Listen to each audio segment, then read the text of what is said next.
So she was noticing that people were very standoffish. She was getting a little annoyed that nobody said good morning to her. Nobody seemed to include her in their conversations. And she said, look at everybody, they're all in their own little cliques.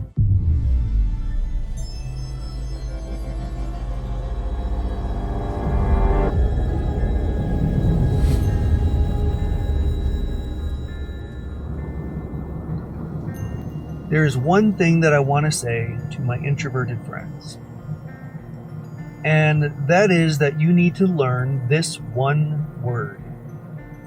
And if you don't learn this one word, then you will continue to exist in your own bubble. And that one word is yes. When somebody asks you if you want to go out for lunch, the answer is yes.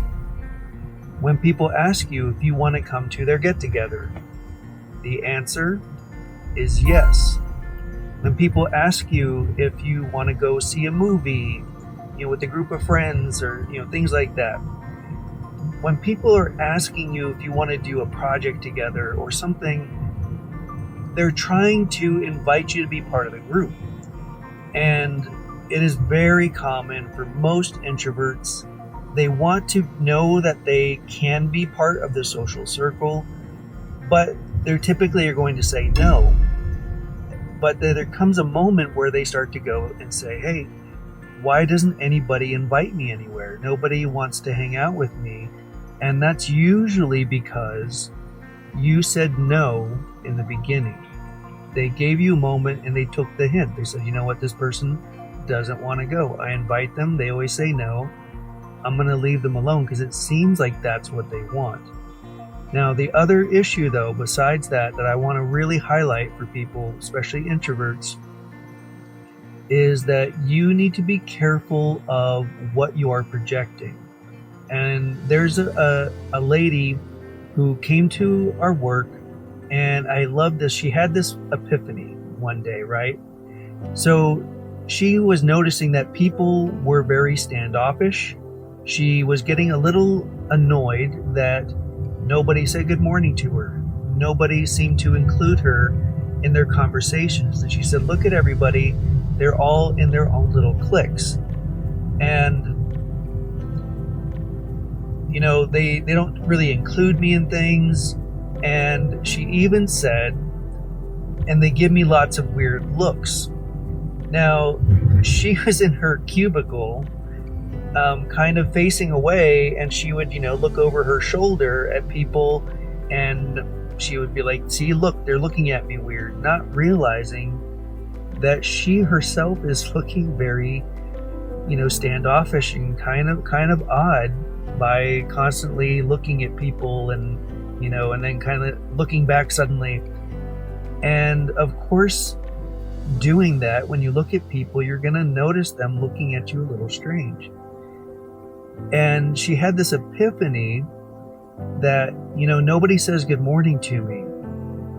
But you know what? I don't say good morning to anybody either. I come in, I quietly go to my desk, and then I sit and I'm annoyed that nobody speaks to me. Maybe I should start saying good morning to other people.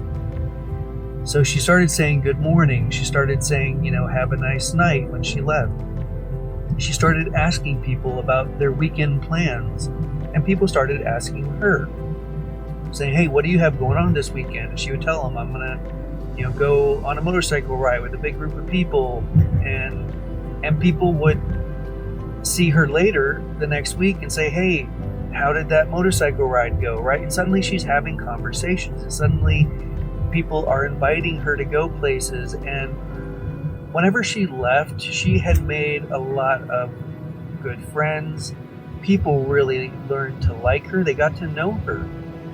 And people really enjoyed her and enjoyed her personality. But so much of that she had initially kept closed, but then blamed other people for how closed off they were. And I want to make sure that if you're an introvert and you have this projection that you're not creating it yourself. And the biggest thing that you can do to make sure that doesn't start is in the beginning, when people start to invite you, hey, a group of us are going out to lunch, the answer is yes. Learn to say yes. If it's not dangerous or shady, learn to say yes. You can start that today by deciding, do you want to watch one of these videos? What's your answer?